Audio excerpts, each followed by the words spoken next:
ভালো থাকতে হলে খারাপ অভ্যেসগুলি থেকেও মুক্তি পেতে হয়। ভালো অভ্যেস আয়ত্ত করার মতন খারাপ অভ্যেস থেকে মুক্তি পেতেও সেই 21 দিনই লাগে। আপনাদের মধ্যে যারা ধূমপায়ী তারা হয়তো বলবেন, সে কি 20 বছর ধরে সিগারেট খাচ্ছি, মাত্র 21 দিন না খেয়ে থাকলেই নেশা কেটে যাবে?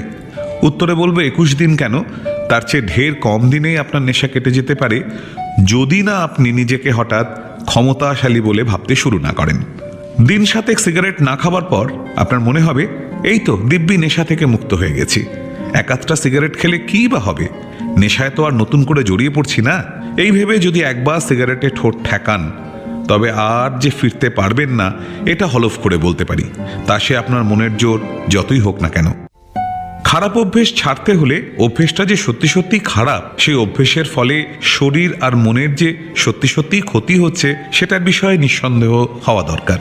অনেকগুলো খারাপ অভ্যেস একসঙ্গে ত্যাগ করাটা কঠিন। প্রথমে বেছে নিন সবচেয়ে খারাপ অভ্যেসটিকে। ধরা যাক আপনি খুব আয়েশি, অনেক বেলা অবধি ঘুমোনো আপনার একটা খারাপ অভ্যেস।